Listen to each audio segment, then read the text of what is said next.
하나님 시간 말씀을 나눌 때 그 말씀이 나의 말씀 되게 도우시고 전하는 전하 듣는 우리 성도들에게 같은 마음을 주옵소서. 감사하고 거룩하신 예수 그리스도 이름으로 기도 올리옵나이다.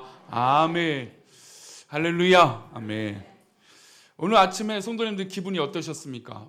새벽에 좀 비가 와서 그 비로 인해서 조금 기분이 안 좋습니까? 아니면 가정에 뭐 남편이나 아내 또 가족에서 일어나는 일들로 인해서 한바탕 소리를 치고 오셨습니까?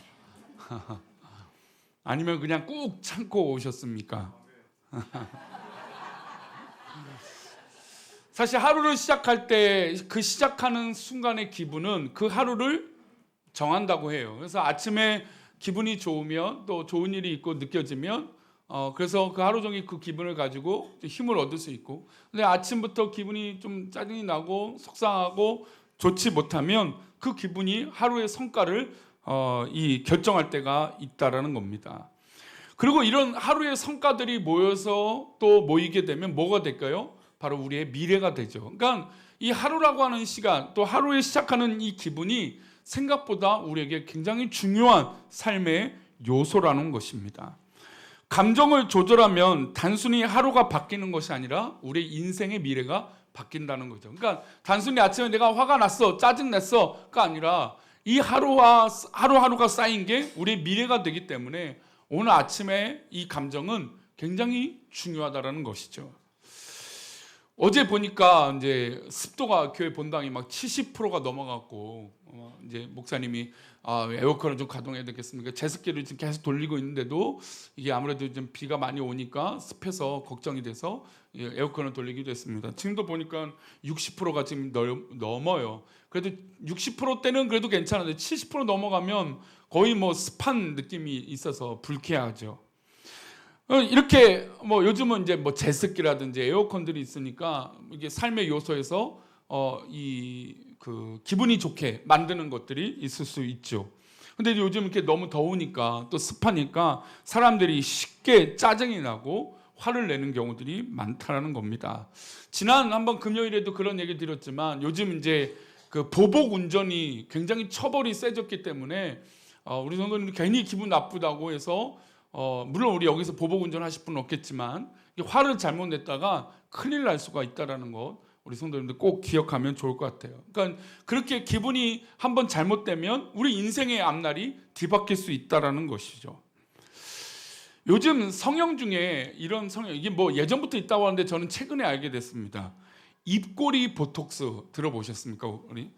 그러니까 소위 말하는 사람들을 대할 때 웃상이 있고 우는 상이 있고 짜증나는 상이 있는데 웃상이 되는 게 아무래도 복을 받는다 이런 게 뭐 있나 봐요. 그래서 이게 입꼬리가 축 처지거나 그냥 가만히 있어도 인상 쓰고 있는 것처럼 보이는 사람들이 이 보톡스나 뭐 실수를 해서 이제 입꼬리를 살짝 올린다고 합니다. 그러면 이제 자연스럽게 웃는 것처럼 보여서 상대방이 기분 좋게 받아들이게 된다는 거죠. 근데 이게 생각보다 많은 사람들이, 우리 교회는 없는 것 같아서 제가 이 예화를 골랐어요. 근데 많은 사람들이 관심을 갖고 하는 거예요. 왜냐하면 상대방이 갖고 있는 어떤 표정이나 어떤 그런 이 얼굴의 느낌, 이 태도를 가지고 상대방의 느낌을 판단한다는 거예요. 그러니까 사실 우리는 말로 상대방을 판단하잖아요. 우리는 그렇게 생각하거든요.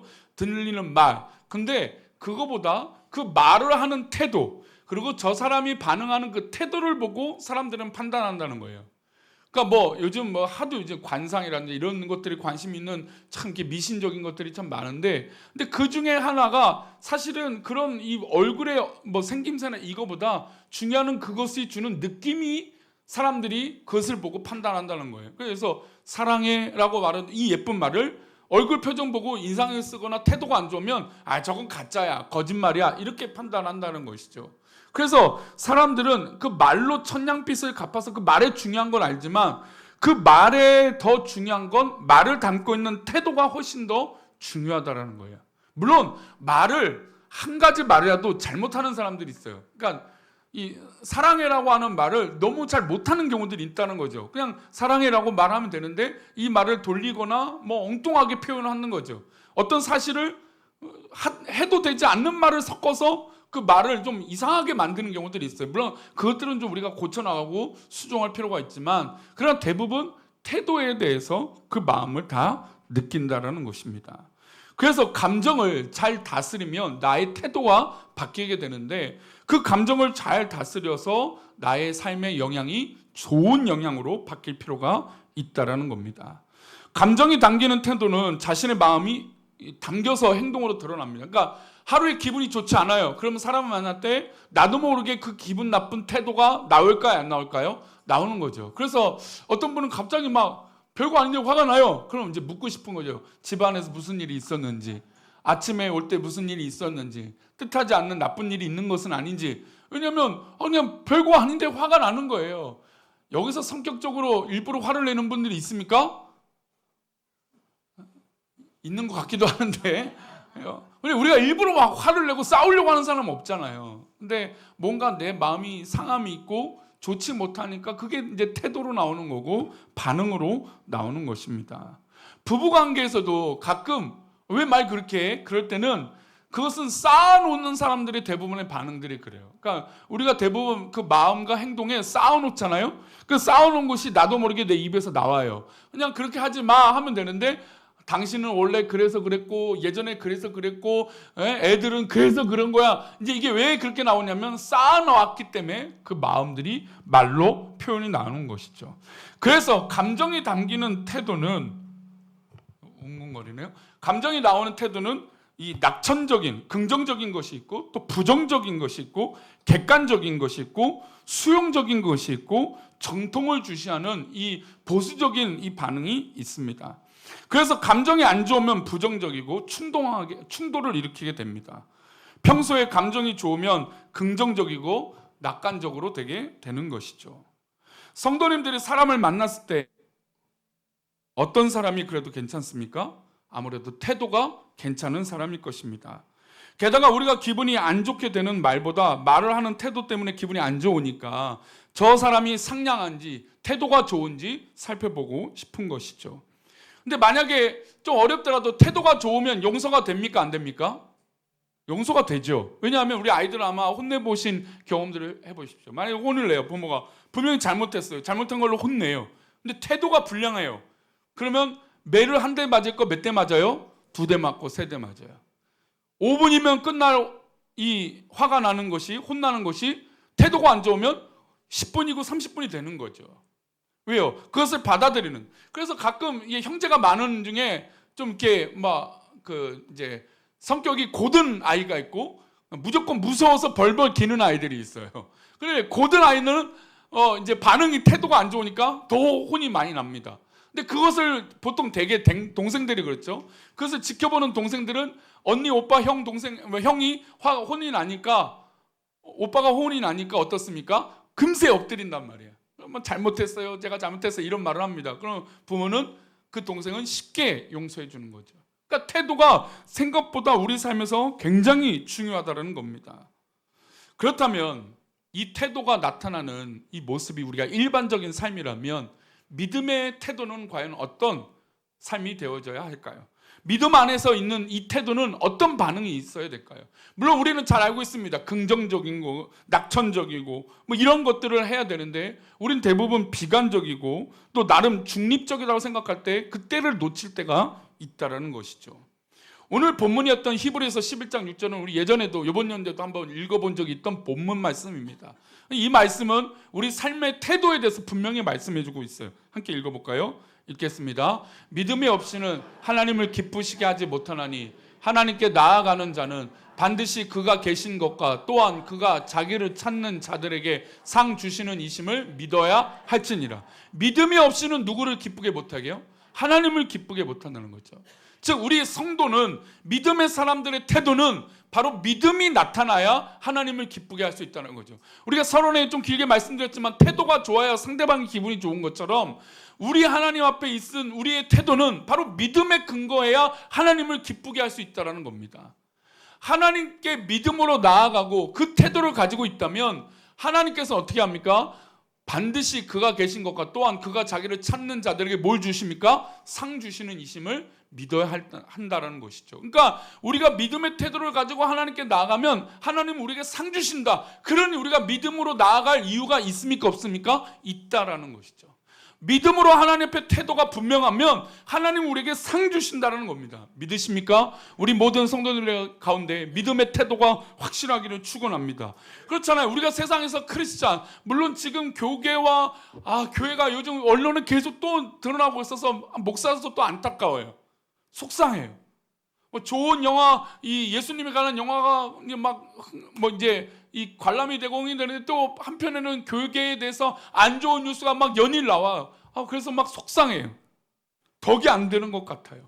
그러니 우리 또한 내가 믿음으로 이 태도를 보여주고 세상 사람들이 알게끔 하는 게 좋은 것일까? 걱정이 되잖아요. 내가 예수쟁이야. 내가 예수 믿는 사람이야. 나는 그리스도인이야. 말해봤자 저 상대방이 나를 좋게 안 볼 것 같은 생각이 드는 거죠. 그래요. 그럼에도 불구하고 우리의 태도는 어떻습니까? 이랬다 저랬다 어중간한 것이 아니라 분명한 태도가 중요하죠. 믿음의 사람의 태도는 믿음 아니면 우리의 태도가 있을 수 없다라는 겁니다. 믿음의 사람은 믿음의 모습이 우리 삶에서 나와야 됩니다. 누가 봤을 때도 성도라면, 교회를 다니는 사람이라면 믿음의 모습이 나와야 되는 것이죠. 그래서 그 믿음으로 나아가는 사람들은 어디로 가게 되느냐? 우리 모든 문제와 고민들을 어디로 가야 되느냐? 바로 주님께 나아가야 됩니다. 마태복음 11장 28절은 이렇게 말합니다. 함께 읽겠습니다. 수고하고 무거운 짐진 자들아 다 내게로 오라. 내가 너희를 쉬게 하리라. 예, 그렇습니다. 수고하고 무거운 짐진 자들아 다 내게로 와라. 내가 너희를 쉬게 하리라. 즉 우리의 모든 문제를 하나님 앞에 접근하고 그 태도를 분명하게 하면 하나님은 우리에게 위로와 쉼을 주신다는 거예요. 우리가 괴롭고 어려운 그 순간에 주님 앞에 모든 태도를 아버지 앞에 두면 하나님은 우리를 쉬게 하시고 위로해 주신다는 겁니다.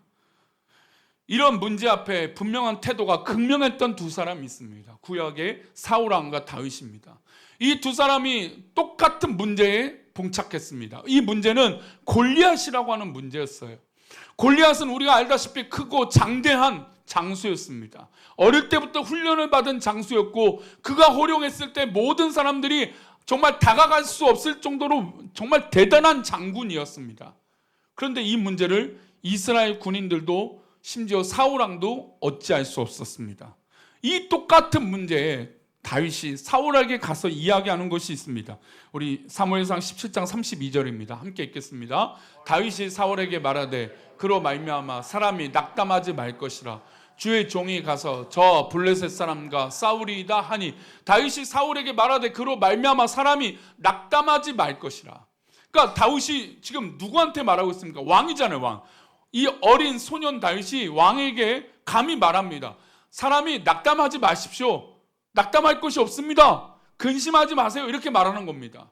그리고 뭐라고 얘기냐면 내가 주의 종 다윗을 얘기하는 거죠. 다윗이 스스로 내가 가서 저 블레셋 골리앗과 싸우겠습니다라고 말하는 겁니다. 이 장면만 보면 얼마나 크고 든든합니까? 이런 사람이 옆에서 내가 하겠습니다. 내가 돕겠습니다. 뭐 이런 말을 하면 얼마나 신나겠습니까? 그렇죠. 이번에도 이제 성경학교가 있습니다. 진행이 되죠. 우리 교사들이랑 우리 부장님 비롯한 많은 수고를 우리 교육자들이 할 거예요. 근데 또 식당에서도 봉사할 겁니다. 관심을 갖고 내가 뭐 평소에 돕지 않았는데 내가 함께 하지 않았는데 여러분 그렇게 여기지 마시고 우리 사랑하는 우리 공동체라면 한번 둘러보십시오. 또 도움의 손길이 있다면 필요하다면 찾아서 해보십시오. 우리 교회 성도들 가운데 왜 왔어? 이런 분 하시면 없죠? 우리 교회는 그런 분 없죠? 어떤 교회는 그런 교회 있더라고요. 누가 봉사로 하면 왜 왔냐 이거예요. 그러니까 봉사로 왔는데 왜 왔냐니까 할 말이 없는 거예요. 그래서 쭈뼛쭈뼛 앉았다 가는 경우들이 있다는 거죠. 여러분 우리 교회는 그런 교회 아닙니다. 아멘. 예, 봉사로 오는 거예요. 뭐 볼 게 있어요. 둘러볼 게 있어요. 뭐 크게 하지 않더라도 잠깐 와서 기도하고만 가도 괜찮아요. 여러분 이게 선하고 복된 마음 아니겠습니까? 그런 사람이 나의 옆에 있다. 얼마나 든든합니까? 여러분 옆에서 계속 부정적인 사람만 있다고 해보세요. 기운이 납니까 안 납니까? 뭐만 하려도 그건 안 돼. 당신은 능력이 없어. 당신은 이래서 안 돼. 옆에서 계속 그런 사람이 있다고 해보세요. 막 기운이 싹 빠지죠. 근데 지금 다윗은 어린애도 불구하고 사울왕한테 왕이여 내가 대신해서 저 블레셋 골리앗과 싸우겠습니다. 이런 얘기를 합니다. 그리고 왕이여 낙심하지 마십시오 라고 얘기를 하는데 얼마나 힘이 날까요? 그런데 문제는 다윗의 현실이에요. 다윗의 현실은 어떻습니까? 33절에요. 사울이 왕이 이런 얘기를 합니다. 함께 읽겠습니다. 사울이 다윗에게 이르되 내가 가서 저 블레셋 사람과 싸울 수 없으리니 너는 소년이요 그는 어려서부터 용사임이라. 지금 두 가지 사실에 대해서 얘기합니다. 첫 번째, 다윗은 지금 군인입니까 아닙니까? 군인도 아니고 그냥 소년이에요. 만약 여기서 우리 학생들이나 유초등 학생들이 내가 막 싸우겠습니다, 전쟁에 나가서 무기를 들고 간다고 해보세요. 뭐 우리가 6.25 전쟁에도 소년 뭐 군인이 있기도 하고 학도병도 있고 하긴 했지만 여러분 뭐 그게 뭐 얼마나 큰 영향이 있겠습니까? 대부분 참 안타까운 죽음을 대부분 보죠. 전쟁이라는 게 그렇게 끔찍하니까. 그러니까 소년은 중요한 건 뭐가 안 됐어요? 두 번째, 훈련이 안 돼 있잖아요. 어른들이 볼 때 소년은 훈련이 안 돼 있어요. 어린 거예요. 판단이 하기가 좀 어려운 거 알아요. 그러니까 이 두 가지가 안 되는 조건이었죠. 지금 옆에서 든든하게 다윗이 사울왕에 그런 얘기를 해도 이 다윗은 어린 거예요. 그리고 훈련도 안 된 사람인 거죠. 이 사람이 대신해서 싸운다? 이게 보니까 너무 웃긴 거죠. 그 사울왕은 안 된다. 너는 싸울 수 없다. 너는 소년이고 저 골리앗은 어렸을 때부터 훈련된 사람, 그냥 덩치만 큰 사람이 아니라 훈련돼서 무기와 창, 그러니까 성경이 기록하는 대로 이 무기와 창이 얼마나 무겁냐면 보통 사람은 들기도 어려운 거예요. 근데 그거를 마음껏 휘두를 정도로 이 훈련이 잘 되어 있던 이 거인이었던 거죠. 여러분, 거인도요 훈련이 안 돼 있으면 위태로워 보입니다. 그렇죠? 가끔 우리가 큰 사람들 봐요. 근데 막 넘어질 것 같아요. 제가 이제 어릴 땐 농구를 좋아해서 농구 선수 중에서도 키만 커갖고 성공하기는 어렵더라고요. 운동력이 있어야 돼요. 뭐 온갖 훈련이 잘 되어 있어야 돼요. 그냥 키만 큰다고 골을 넣지 못해. 물론 넣을 확률은 높아지지만 그러나 그렇지 못하다라는 거죠. 지금 사울은 다윗을 향하여 이 명확한 얘기를 하는 겁니다. 너는 어리다. 그리고 너는 훈련되지 않았고 저 골리앗은 어릴 때부터 훈련된 용사다. 이 이야기를 했던 것입니다. 여러분, 사실입니까 아닙니까? 사실이죠. 현실입니다. 그런데 문제는 우리는 이 문제를 어떤 태도로 접근한다고요? 믿음의 태도로 접근한다고요. 한번 따라합시다. 믿음의 태도로 접근하라. 예, 믿음의 태도, 믿음의 반응으로 접근하는 거예요. 어려서 안 되고 훈련도 안 돼서 안 되지만 다윗이 이렇게 말합니다. 45절입니다. 함께 읽겠습니다. 다윗이 블레셋 사람에게 이르되 너는 칼과 창과 단창으로 내게 나아오거니와 나는 만군의 여호와 이름 곧 내가 모욕하는 이스라엘 군대의 하나님의 이름으로 내게 나아가노라. 자기는 소년이고 자기는 훈련되지 않았어요. 저 골리앗처럼 비교될 수 있습니다. 군사훈련은 분명히 안 돼 있는 건 사실이에요. 우리가 잘 알다시피 이가 잘했던 건 물맷돌 돌리는 그겁니다. 어릴 때부터 목동의 일을 했으니까. 그거는 잘 훈련되어 있지만 이렇게 군사훈련은 되지 않았던 이 다윗이었습니다. 그러나 다윗은 이 문제에 대한 태도가 분명했습니다. 이 문제에 대한 태도는 이 싸움은 하나님께 있다는 걸 고백했다는 거예요. 여러분, 믿음의 사람은 바로 여기에 있다는 겁니다. 우리가 아무리 힘들고 어려워도 이 문제를 어떻게 접근하느냐, 이 관점을 어떻게 바라보느냐, 이 반응을 어떤 태도로 반응하느냐, 이것이 우리 삶 가운데 중요하다는 것이죠. 잘 되든 못 되든 이 반응이 과연 내가 믿음으로 판단하고 있느냐, 그것이 우리 믿음의 사람에겐 중요하다는 것이죠. 그래서 다윗은 말합니다. 너는 칼과 창과 단창으로 나한테 오지마. 나는 만군의 여호와 이름으로 간다. 여러분, 이게 바로 우리 신앙의 고백이 되어야 합니다. 우리가 때로는 능력이 없고 힘이 없고 뭔가 할 수 없을 어려운 좌절감이 있을 때 우리가 마땅히 나아갈 수 있는 능력의 힘의 근원은 여호와께 있다라는 것이죠. 다윗은 이렇게 반응이 달랐습니다. 사울은 현실을, 그래요, 그것이 맞습니다. 맞는 이야기죠. 하지만 그 중에 가장 중요한 여호와 이름을 사울은 빼놨던 것이고 다윗은 그 이름으로 나아간 것입니다. 그리고 다윗은 그 유명한 말을 이어서 또 합니다. 46절입니다. 함께 읽겠습니다. 오늘 여호와께서 너를 내 손에 넘기시리니 내가 너를 쳐서 내 목을 베고 블레셋 군대의 시체를 오늘 공중의 새와 땅의 들짐승에게 주어 온 땅으로 이스라엘의 하나님이. 여러분, 다윗에겐 이게 중요했던 거예요. 저 골리앗을 이기고 지는 것은 내 힘이 아니고 하나님이 하신다는 거예요. 우리가 그런 설교를, 저도 그걸 동의합니다. 어릴 때부터 훈련이 잘 된 이 물맷돌을 가지고 싸움을 했다. 여러분, 우리가 통계적으로 그 거대한 높이 있는 골리앗의 머리 이마에 그 돌을 정확하게 맞을 확률이 여러분 얼마나 될 것 같아요? 기적 중에 기적이라고 얘기합니다. 대부분 그래요. 머리에 정확하게 그 돌이 날아가서 맞을 확률, 아니 평소에 훈련된 사람이 고기만 싹 이렇게 해도 피할 수 있는 겁니다. 그런데 하나님께서 역사하시니까 그 돌을 던졌을 때 머리에 맞았던 거죠. 여긴 중요한 걸 놓친 거예요. 물론 훈련이 잘 되어져 있죠. 어렸을 때부터 잘 배워야 됩니다. 훈련의 중요성을 모른 척하는 게 아니에요. 당연합니다. 하지만 그 돌에 하나님 역사하지 않으시면 안 된다라는 것이죠.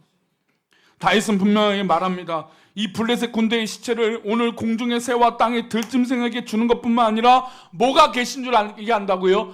여호와 하나님이 우리 가운데 계신 줄 알게 하겠다라는 겁니다. 그렇다면 우리 믿음의 사람도 역시 마찬가지 아니겠습니까? 우리가 있는 그곳에서 누가 계신 줄 알게 해야 돼요? 하나님이 계신 줄 알게 하죠. 한번 따라합시다. 내가 있는 곳에 하나님이 계신 것을 알게 하자. 예, 그래야 되지 않겠습니까? 내가 있는 곳에, 여러분 교회가 왜 지금 손가락질 받느냐? 제가 참 요즘 너무 부끄러워서 그래요. 연예인 뉴스가 안타깝고, 왜 세상의 권력과 왜 세상의 어떤 이 정치와 어떤 그 힘에 왜 교회가 결부가 되어 있는지 속상해요. 물론 그것을 이용하는 나쁜 사람이 주변에 있기 때문에 그러겠죠. 목사님들이 일부러 맨 처음부터 그럴 일은 없겠지만 좋은 뜻으로. 근데 중요한 건 그 모든 상황, 유혹이 있든 어떤 일이 있든 그 가운데 누가 계신 줄을 알게 해요? 여호와가 계신 줄 알게 해야 된다는 것이죠. 우리 성도님들의 삶을 보고 아, 여호와가 함께 하는구나, 계시는 것이구나 라고 느껴야 되지 않겠습니까? 그래서 세상을 이기는 이 비밀을 이렇게 말합니다. 요한일서 5장 4절이에요. 함께 읽겠습니다.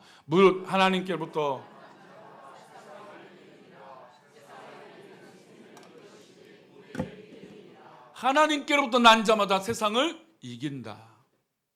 세상을 이기는 승리는 이것이니 우리의 믿음이다. 그러니까 우리가 아무리 힘들고 어려운 그 상황이 있을지라도 우리의 분명한 태도는 믿음이라는 것이에요. 그래야 세상을 이긴다라는 것이죠. 성도님들 보시기에 저는 웃상입니까? 우는 상입니까? 네? 뭐 약간 말이 뭐 다 같이 들려요. 근데 제가 한 가지 늘 이제 아내가 저를 보고 인상 쓰지 마라고 얘기할 때가 있어요. 근데 저는 분명히 기분이 안 나쁘거든요. 인상 쓰는 게 아닌데 인상을 쓴다고 해요. 그러니까 제 한 가지 단점이 이 미간에 주름이 잘 진다는 거예요. 미간에 주름이 준다는 건 인상 쓴다는 얘기거든요. 근데 그러니까 그래서 이렇게 쓰면 인상이 쓰는 거예요. 당연히 입꼬리가 올라가면 다행이고, 근데 무표정이면 아, 왜 이렇게 인상을 써? 성도님들 계시는데. 그러면 그거 뜨끔해서 내가 지금 딴 생각하고 있거나 뭐 기분 나쁠 수도 있고 뭐 이런 반응이 제 가운데 있는 거죠. 별거 아닌 태도인데도 상대방이 오해를 할 수 있고 또 아니면 그렇게 뜨끔한 말이 될 수 있어요. 그게 바로 얼굴의 표정이죠. 부부는 얼굴이 닮습니까? 안 닮습니까?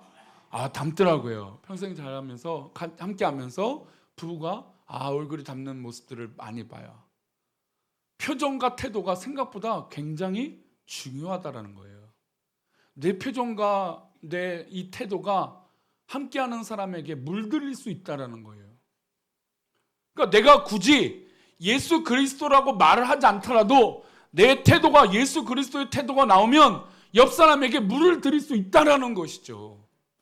부부가 마치 닮아가고 옆에 사람이 그 표정을 봐도 읽을 수 있는 것처럼 내 모습이 분명한 예수 그리스도의 태도가 나타나면 옆 사람이 그것을 느끼게 된다는 겁니다. 여러분, 이게 바로 태도라는 것이죠. 그러니 우리가 염려하지 말고 걱정하지 말고 주님 앞에 나아가면 방금 읽은 것처럼 세상을 이긴다라는 것이죠. 그러니 걱정하지 말고 주님 뜻에 맡겨봅시다. 고린도전서 10장 13절은 이렇게 말합니다. 함께 읽겠습니다. 사람이 감당할 시험 밖에는 너희가 당한 것이 없나니 허락하지 아니하시고 시험 당할 즈음에 또한 피할 길을 내사 너희로 능히 감당하게 하시느니라. 하나님께서는 우리에게 어려움과 때로는 힘든 것들을 허락하실 때가 있어요. 그런데 그것을 불가능한 것을 우리에게 허락하시지 않는다라는 거예요. 그러니 믿음 안에 가능한 것이니까 우리가 여기에 분명한 태도를 가지고 믿음으로 서면 우리는 그 시험을 이긴다라는 것이죠. 그리고 혹시나 그 시험이, 그 어려움이 너무 커서 어찌할 수 없는 그 어려움이 있다라고 하는 그 느끼는 그 순간에 하나님은 우리에게 분명히 피할 길을 주실 것입니다. 사랑하는 성도님들, 우리의 삶에 주어진 영역에서 분명한 태도가 중요합니다. 그 분명한 태도는 바로 다름 아닌 믿음의 태도입니다. 아무리 어렵고 힘들지라도 믿음의 태도를 가지고 나아간다면 우리 모두 주님 앞에 승리하게 될 줄 믿습니다. 시간이 됐다는 알람인지 우리 다 같이 일어나서 찬양합시다. 아무것도 두려워 말라. 우리 후렴을 찬양합시다. 내 마음의 힘이라.